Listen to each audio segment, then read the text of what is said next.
The morning sun cast long shadows across the training grounds at Naval Special Warfare Command in California. Staff Sergeant adjusted his tactical vest one final time before stepping onto the obstacle course that would change his life forever. At 28, had already served 2 tours in Afghanistan with the Army Rangers, but his dream had always been to earn the coveted SEAL Trident. The transition from Army to Navy had been complicated, requiring him to start over as a recruit despite his extensive combat experience. Wiped the sweat from his forehead as he surveyed the other candidates around him. Most were fresh-faced college graduates in their early 20s, eager and untested. He felt the weight of his experience like an invisible badge, knowing that his years in combat zones had prepared him differently than classroom theory ever could. The other recruits looked at him with a mixture of respect and curiosity, understanding that he brought something different to their group. Instructor Chief Petty Officer Jake had been watching since day one of basic underwater demolition SEAL training. Was 35 years old, a career Navy man who had never seen real combat despite 15 years of service. He had earned his position through politics, connections, and an ability to make the right people happy. His father was a retired admiral, and his uncle served on the Pentagon's Special Operations Oversight Committee. These connections had fast-tracked through promotions that others had to earn through blood and sacrifice. From the moment arrived at the training facility, felt threatened. Here was a man who had actually done the things that only taught from manuals and second-hand stories, had real scars from real battles, whilst only injuries came from training accidents and weekend sports. The difference between them was obvious to everyone, and insecurity grew with each passing day. Made his first move during the 3rd week of training. The recruits were practicing close-quarters combat techniques in the training hall, a converted warehouse with padded floors and walls lined with mirrors. Was paired with a younger recruit named David, a former college wrestler who was struggling with the military applications of hand-to-hand combat. Took his time, showing David proper technique and explaining the real-world applications he had learned in actual combat situations. "Listen carefully," told David as they practiced disarming techniques. "In Afghanistan, I saw guys freeze up because they relied too much on perfect form. Sometimes you have to improvise and use whatever works." He demonstrated a modified version of the standard technique, one that had saved his life during a Taliban ambush in Helmand province. Watched from across the room, his jaw clenching as he saw other recruits gathering around to learn from his experience. The younger men hung on every word, asking questions about real combat situations and seeking advice that simply couldn't provide. Authority was being undermined by someone who actually knew what he was talking about. Barked across the training hall, "You're teaching unauthorized modifications to standard procedures. These recruits need to learn proper technique, not your improvised battlefield nonsense." Stopped mid-demonstration and turned to face. "With respect, Chief, these modifications have been tested in actual combat. I'm just sharing what works in real situations." "Are you questioning my instruction methods?" His voice carried across the silent training hall as every recruit stopped their practice to watch the confrontation. Kept his voice calm and respectful. "No, Chief, I'm just trying to help my fellow recruits understand how these techniques apply in real-world scenarios." Walked slowly across the padded floor, his boots making soft thuds with each step. "Your real-world scenarios don't mean anything here. This is SEAL training, not some Army Ranger playground. We do things differently in the Navy." The tension in the room was thick enough to cut with a knife. Stood at attention, knowing that any wrong move could end his SEAL dreams before they really began. The other recruits watched nervously, understanding that they were witnessing something that went beyond normal instructor-student dynamics. "Drop and give me 50 push-ups," commanded. "And while you're down there, think about whether you want to follow Navy procedures or continue playing Army games." Dropped to the push-up position without hesitation. As he began counting out loud, walked around him like a circling predator. 1, 2, 3. His voice remained steady despite the humiliation of being singled out in front of his peers. "Faster," shouted. "In the Navy, we don't have time for your slow Army pace." Increased his speed, his arms burning as he pushed through the exercise. Continued his verbal assault, making comments about Army training being inferior and suggesting that might not have what it takes to become a SEAL. The other recruits stood frozen, afraid to move or speak while their fellow candidate was being dressed down. When finished, the 50 push-ups wasn't done. Now give me 50. Maybe that will help you understand the difference between Army training and Navy excellence. Began the without complaint, though his breathing became labored as exhaustion set in. Kept up his commentary throughout the exercise, making increasingly personal attacks about background and capabilities. The abuse was clearly beyond normal training discipline, but none of the recruits dared to speak up. After the ordered to run 10 laps around the training facility while the other recruits continued their practice. Ran in silence, his mind focused on his goal of becoming a SEAL. He had endured much worse in actual combat, and he wasn't going to let insecurity derail his dreams. The pattern continued for weeks, found new ways to single out during every training session. Equipment inspections that were impossibly detailed for a lone. Physical training sessions where was given extra repetitions and longer distances. Written tests where answers were scrutinized more carefully than anyone else's. Tried to stay positive and focused on his training goals, but the constant harassment was taking its toll. His performance began to suffer as the stress and extra physical demands wore him down. Other recruits started to distance themselves from, afraid that associating with him would make them targets as well. During a particularly brutal training session in the 5th week, collapsed during a conditioning exercise. The combination of extra punishments and the normal demands of SEAL training had pushed his body beyond its limits. As medical personnel attended to, stood over him with a satisfied smile. Maybe is finally learning that Army training doesn't prepare you for Navy standards, announced to the other recruits. This is what happens when you think you know better than your instructors. Was taken to the medical facility for evaluation, where doctors determined he was suffering from severe dehydration and muscle strain. The medical staff recommended 3 days of rest and recovery, but insisted that return to training the next morning or face dismissal from the program. Against medical advice, returned to training the following day. His body was still recovering, but his determination remained unshaken. Seemed disappointed that his harassment hadn't broken spirit, and he began planning something more drastic. The opportunity came during a night navigation exercise in the California desert. The recruits were divided into small groups and given coordinates to reach using only maps and compasses. Volunteered to personally oversee his group, claiming he wanted to ensure proper technique was being followed. Miles from the main training area, with no other instructors or witnesses around, finally revealed his true intentions. Under the cover of darkness and isolation, he began the assault that would ultimately destroy his own career and expose the corruption that had protected him for years. Never saw the first blow coming. Struck him from behind with a weighted training baton, sending sprawling into the desert sand. Dazed and confused, tried to understand what was happening as continued his attack. "You think you're better than me?" snarled as he kicked in the ribs. "You think your combat experience makes you special? Let me show you what real Navy discipline looks like." The beating continued for several minutes, with using his position of authority to unleash years of built-up resentment and insecurity. Tried to defend himself, but had chosen his moment carefully. Isolated and outnumbered with his career hanging in the balance, found himself in an impossible situation. When finally stopped, lay bleeding in the sand, his body broken and his dreams seemingly shattered. Stood over him, breathing heavily from the exertion of his assault. "If you report this, your Navy career is over," threatened. "Nobody will believe you over a chief petty officer with my record and connections. You'll be dismissed from the program and court-martialed for making false accusations against a superior officer." Left alone in the desert, telling the other recruits that had suffered a training accident and would find his own way back to base. Lay in the sand for hours, staring up at the stars and contemplating his options. He could report the assault and risk everything, or he could remain silent and try to survive the rest of his training. Unknown to both, and their confrontation in the desert had not gone completely unnoticed.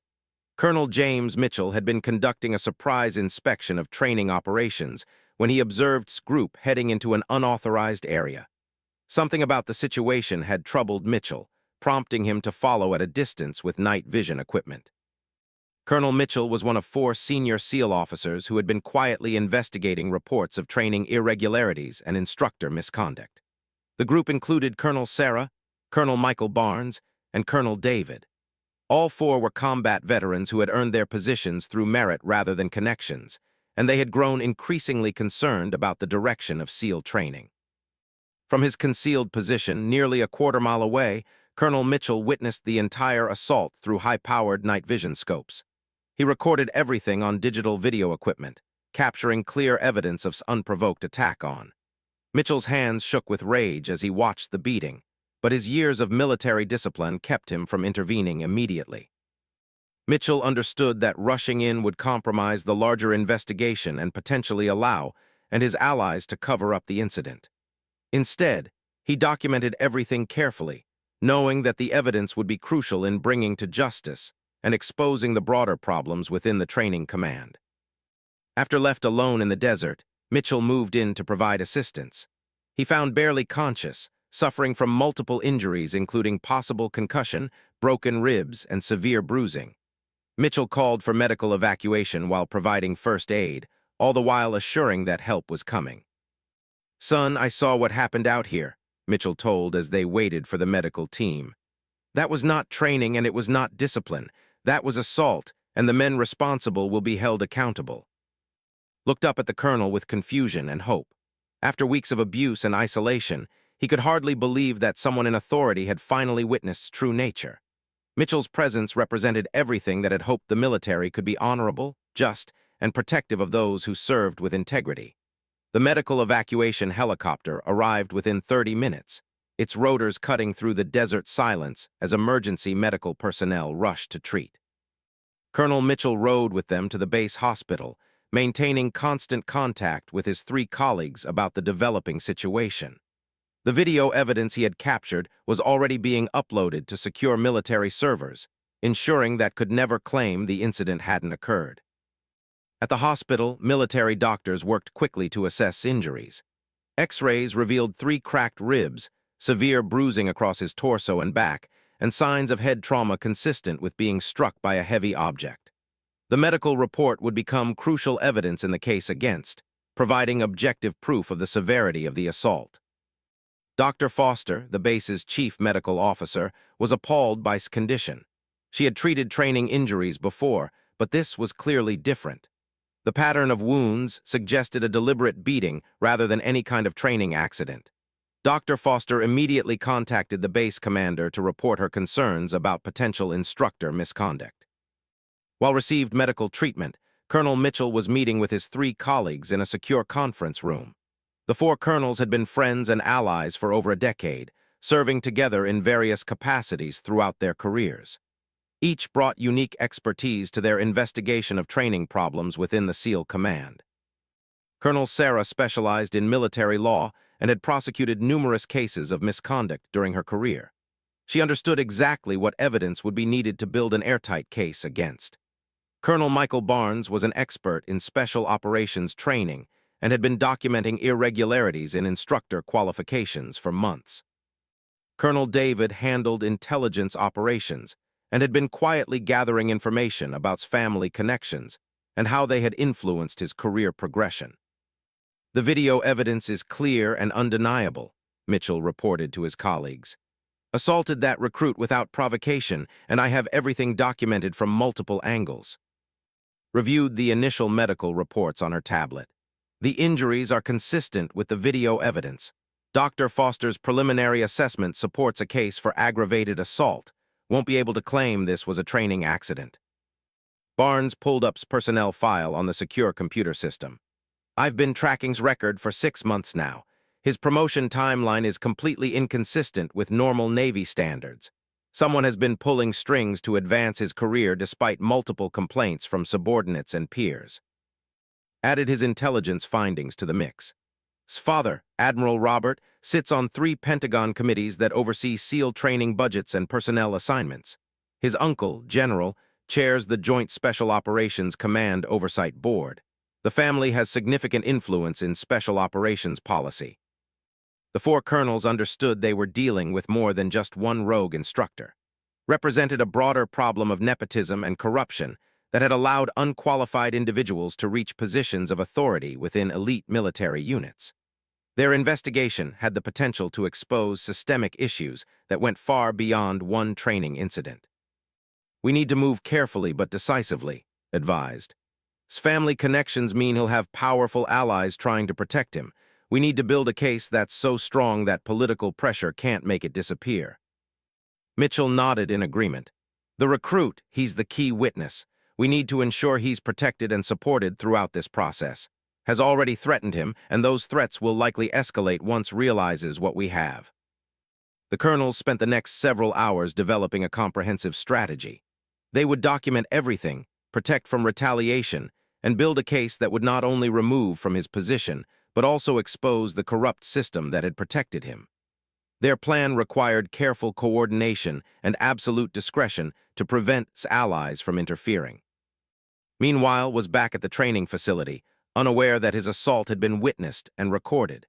He filed a report claiming that had suffered injuries during a routine navigation exercise, suggesting that the recruit had fallen while climbing over rocky terrain. His report painted him as a concerned instructor who had provided immediate assistance to an injured student. Also began spreading rumors among other instructors and training staff, suggesting that was unstable and possibly suffering from post-traumatic stress from his Army service. He implied that might be making false accusations to cover up his own failure to meet Navy standards, was using his position and reputation to discredit before any official complaints could be filed. The next morning, woke up in the base hospital with Colonel Mitchell sitting beside his bed. Despite his pain medication, was alert enough to understand that something significant had changed in his situation.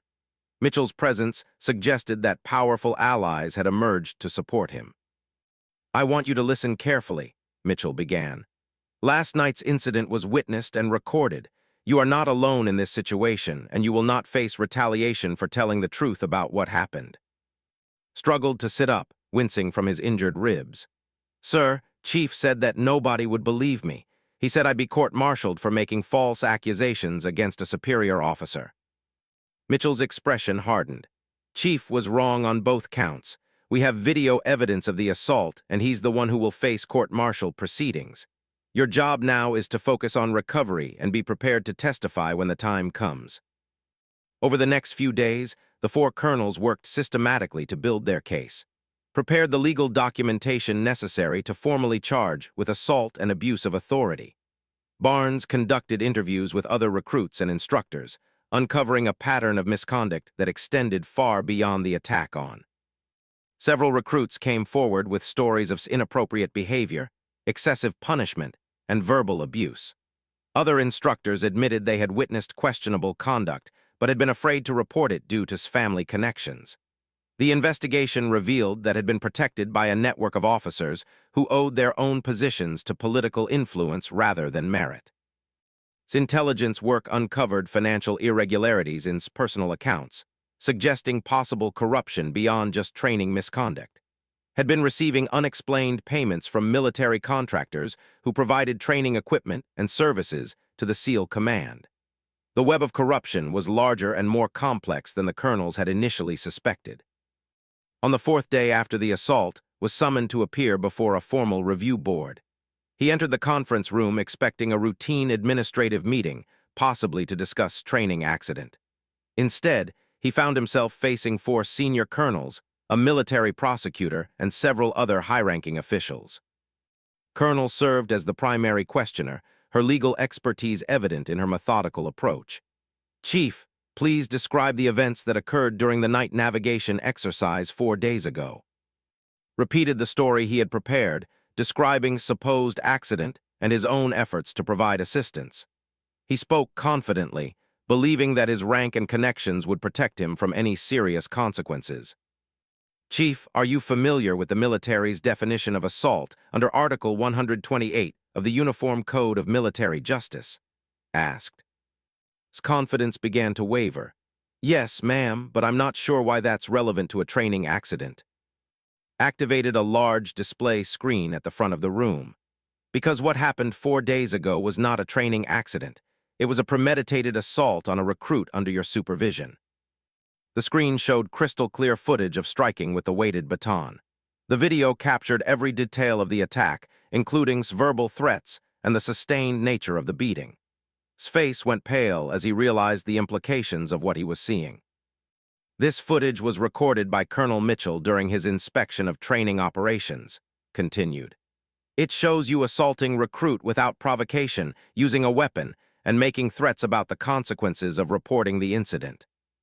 Attempted to maintain his composure, but his voice betrayed his panic. That footage doesn't show the full context, was insubordinate and threatening. I was defending myself and maintaining discipline. Colonel Barnes spoke up from across the table. Chief, the footage clearly shows lying on the ground when you began your attack. At no point does he pose any threat to you or anyone else. Your assertion of self-defense is contradicted by the video evidence. The review continued for several hours, with each colonel presenting evidence that demolished claims.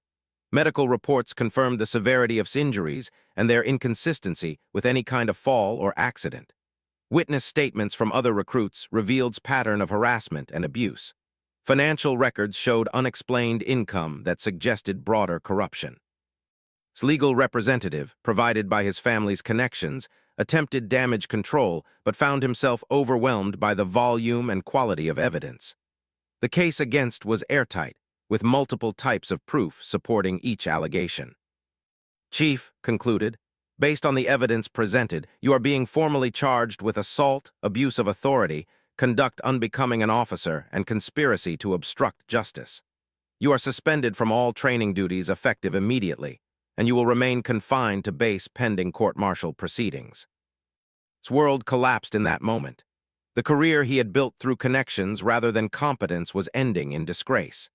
His family's political influence, which had protected him for years, would now become a liability as the military sought to demonstrate that justice applied equally to everyone. As military police escorted from the conference room, the four colonels felt a sense of satisfaction, but understood their work was far from over. Was just one symptom of a larger problem, and they were committed to exposing the entire corrupt network that had enabled his misconduct. The news of his arrest spread quickly through the special operations community. His family's political allies attempted to intervene, making phone calls and applying pressure to have the charges reduced or dismissed. However, the strength of the evidence and the four colonels' careful preparation made such intervention impossible. Continued his recovery in the hospital, gradually learning about the investigation and the support he had from senior leadership. Physical therapy helped him regain his strength, while counseling sessions addressed the psychological impact of the assault and harassment. Most importantly, he began to understand that his dreams of becoming a SEAL were not over. The four colonels made personal visits to throughout his recovery, ensuring he felt supported and valued. They explained their broader investigation and how his case represented an opportunity to reform the entire training system. His courage in surviving abuse had become a catalyst for positive change within the special operations community. Other recruits in his training class were also affected by the revelations. Many felt guilty for not speaking up sooner, while others were relieved that the toxic environment they had endured was finally being addressed. The training program was temporarily suspended while new instructors were brought in and procedures were reviewed. Colonel Mitchell personally oversaw return to training once he was medically cleared. The new instructor team was composed entirely of combat veterans who had earned their positions through merit and demonstrated integrity. The atmosphere in the training facility changed dramatically, becoming focused on genuine preparation for special operations rather than personal power games. The four colonels' investigation continued to expand, uncovering additional cases of misconduct and corruption throughout the special operations training pipeline. Their work would ultimately lead to the removal of dozens of unqualified instructors and the implementation of new oversight procedures designed to prevent future abuse. The court-martial proceedings against Chief Petty Officer Jake began 3 months after his arrest. The military justice system moved with unusual speed, driven by the overwhelming evidence and the high-profile nature of the case. His family connections, which had once protected him, now made him a target for those seeking to demonstrate that the military applied justice equally regardless of political influence. The courtroom at Naval Base was packed with military personnel, family members, and media representatives. His trial had become a symbol of broader reforms within special operations training, and its outcome would send a message throughout the military community about accountability and integrity. Colonel Sarah served as the lead prosecutor, her extensive legal experience evident in every aspect of the case presentation. She had spent months preparing, ensuring that every piece of evidence was properly documented and every witness was thoroughly prepared for testimony. Sat at the defendant's table with his civilian attorney, Robert Sterling, one of the most expensive military defense lawyers money could buy. Sterling had been hired by his family, who spared no expense in trying to protect their son's career and reputation. However, even Sterling's considerable skills were inadequate against the mountain of evidence assembled by the four colonels. Took the witness stand on the second day of the trial, his testimony carrying the weight of personal experience and unwavering integrity. He described the months of harassment and abuse he had endured, culminating in the brutal assault in the desert. His voice remained steady as he recounted the physical and emotional trauma, never allowing anger or hatred to creep into his words. Chief told me that nobody would believe my word against his. He said my Navy career would be over if I reported what happened. For weeks, I believed him because I saw how his connections protected him from consequences. Defense attorney Sterling attempted to undermine his credibility by questioning his Army background and suggesting that his combat experience might have caused psychological problems that affected his judgment. However, his calm demeanor and consistent testimony made Sterling's attacks appear desperate and inappropriate. Colonel Mitchell's testimony provided the crucial corroborating evidence that made his conviction inevitable. The video footage he had recorded was played multiple times during the trial, each viewing revealing new details about the premeditated nature of his attack. Mitchell explained his investigation methods and the steps taken to ensure the evidence's integrity. I have served in the military for 25 years, Mitchell. I have seen combat in 3 different theaters and trained hundreds of special operations personnel. What I witnessed in that desert was not training, not discipline, and not acceptable under any circumstances. It was a criminal assault by someone who abused his position of authority. The prosecution also called several other recruits who had witnessed this pattern of abuse and harassment. Their testimonies painted a picture of systematic misconduct that had created a toxic training environment. Many of these young men admitted they had been afraid to speak up earlier due to threats and apparent protection from higher authorities. Dr. Foster provided medical testimony about his injuries, explaining how the pattern and severity of wounds were inconsistent with any kind of training accident. Her professional expertise helped the court understand the deliberate nature of his attack and the lasting physical impact on his victim. Colonel Michael Barnes about the broader investigation into training irregularities and instructor misconduct. His testimony revealed that was part of a network of unqualified instructors who had gained positions through political connections rather than merit. Barnes presented evidence of multiple training failures and safety violations that had been covered up to protect connected individuals. Colonel David's intelligence work provided the final pieces of the prosecution's case. His investigation had uncovered financial corruption, including unexplained payments from defense contractors seeking favorable treatment in equipment contracts. His testimony showed that misconduct extended far beyond the assault to include various forms of corruption and abuse of authority. The defense team struggled to counter the overwhelming evidence against. Sterling attempted to argue that his actions, while inappropriate, didn't rise to the level of criminal assault under military law. He suggested that had been trying to provide tough training that would prepare recruits for real combat situations. This defense strategy backfired spectacularly when Colonel called Father, Admiral Robert, as a witness. The elder had been subpoenaed to testify about his son's career progression and the influence family connections had played in his advancement. Admiral's testimony was devastating to his son's defense. Under oath, he admitted to making phone calls and using his influence to help Jake avoid consequences for previous misconduct reports.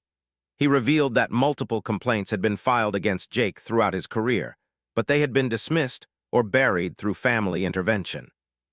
I believed I was helping my son succeed in his military career, Admiral, his voice heavy with regret.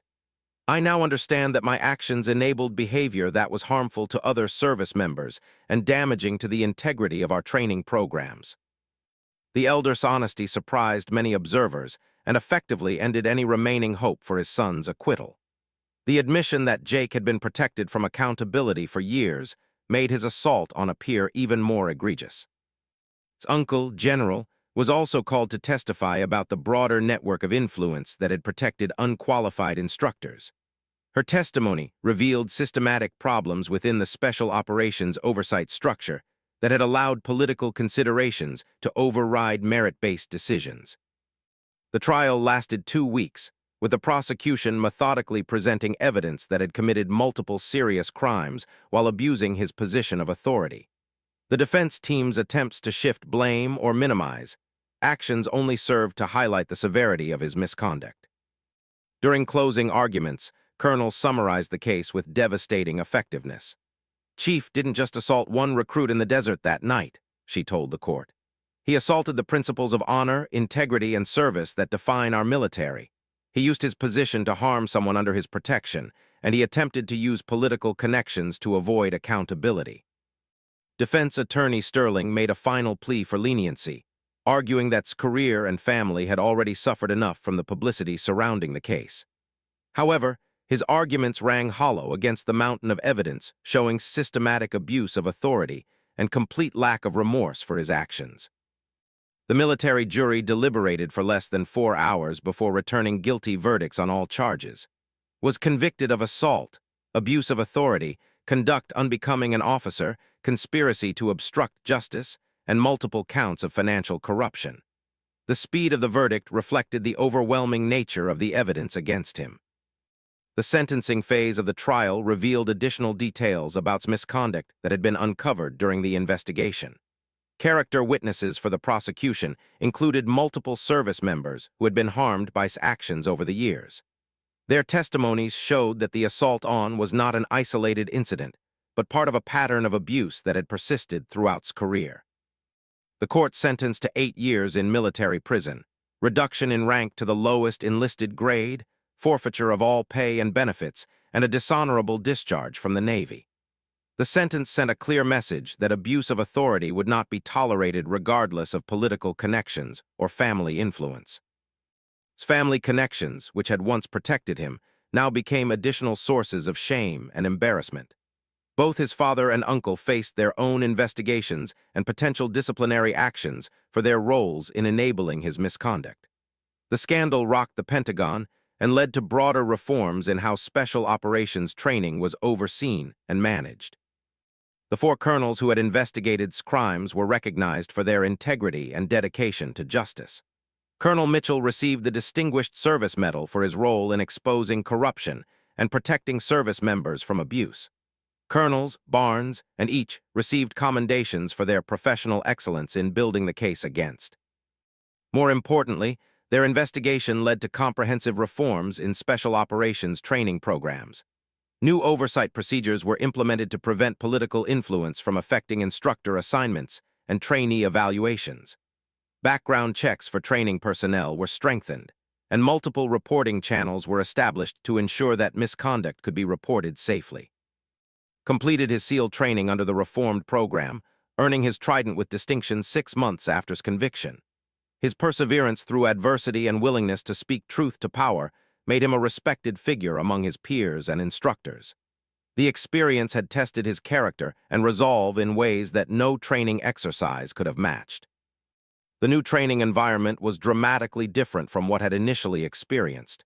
Instructors were selected based on merit and combat experience rather than connections.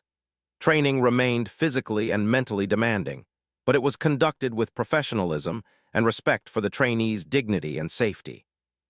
Went on to serve with distinction in multiple combat deployments, earning commendations for his leadership and tactical expertise.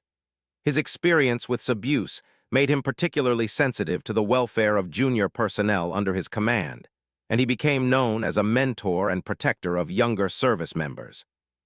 The broader special operations community learned important lessons from his case about the dangers of nepotism and the importance of accountability. Training programs across all services implemented new safeguards to prevent abuse and ensure that positions of authority were filled by qualified individuals with proven integrity. Served his full prison sentence in military confinement, during which time he lost his military benefits, his security clearances, and any possibility of future employment in defense-related fields. His dishonorable discharge made him ineligible for veterans' benefits and created permanent barriers to civilian employment in many sectors. After his release from prison, found himself completely unemployable in any field related to his former military expertise. His conviction and dishonorable discharge appeared in background checks for any security-sensitive position, effectively ending his career prospects in defense, law enforcement, or government service. The man who had once believed himself untouchable due to family connections discovered that his crimes had permanent consequences that no amount of influence could overcome. His father, Admiral Robert, retired early from his Pentagon position amid ongoing investigations into his role in protecting unqualified personnel. His reputation was permanently damaged by his admission that he had used his influence to shield his son from accountability. The elder spent his remaining years trying to reform the systems he had helped corrupt, working without pay to develop better oversight procedures for military training programs. General faced similar consequences, retiring under pressure and losing her positions on oversight committees. The scandal surrounding her nephew's crimes ended her political influence and made her a symbol of everything wrong with the old system of connections and favoritism. The four colonels who had brought to justice continued their military careers with enhanced reputations for integrity and professionalism. Their willingness to confront corruption regardless of political consequences made them trusted leaders throughout the special operations community. They remained close allies and continued working together to reform training programs and prevent future abuse. Colonel Mitchell was promoted to general and eventually became commander of Naval Special Warfare Command, the same organization where had committed his crimes. Under Mitchell's leadership, the command became a model for professional training and ethical leadership that other services sought to emulate. Colonel left active duty to become a military prosecutor specializing in cases of institutional corruption and abuse of authority. Her expertise in building cases against politically protected individuals made her invaluable in reforming military justice procedures. She worked closely with Congress to develop new legislation strengthening protections for and victims of military misconduct. Colonel Barnes became the chief architect of new training standards for special operations instructors across all services. His reforms emphasized combat experience, professional education, and demonstrated integrity as requirements for training positions. The changes he implemented prevented unqualified individuals from gaining positions of authority over military trainees.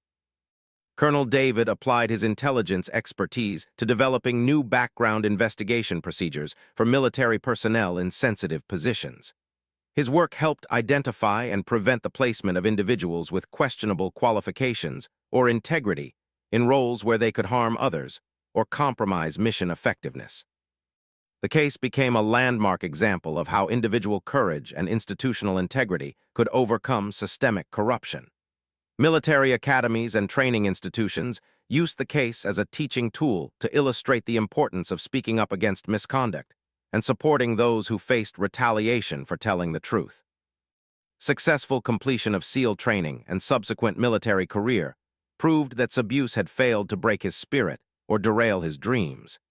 His story inspired countless other service members to persist through adversity and maintain their integrity even when facing powerful opposition. The ripple effects of his conviction extended far beyond the immediate participants in the case. Defense contractors who had been making corrupt payments to training personnel faced their own investigations and prosecutions. Congressional oversight committees implemented new procedures for monitoring special operations training and personnel assignments. Years after the trial, reflected on how the experience had changed his understanding of military service and leadership. The assault in the desert had been traumatic, but it had also revealed the strength of character that defined true military excellence. The four colonels who had protected him represented everything he aspired to become as a leader. His complete fall from grace served as a permanent warning to others who might consider abusing their authority or relying on connections rather than competence. His inability to find meaningful employment after prison demonstrated that military justice had real and lasting consequences for those who betrayed their oath and harmed their fellow service members. The reformed training system that emerged from his case produced a new generation of special operations personnel who understood that excellence came from character as well as capability. The toxic culture that had represented was replaced by an environment that valued integrity, mutual respect, and genuine preparation for the challenges of military service. His name became synonymous with courage and perseverance in the face of injustice, while Jake's name served as a cautionary tale about the consequences of abuse and corruption. Their contrasting legacies illustrated the fundamental choice that faced every military leader between serving others with honor or exploiting power for personal gain.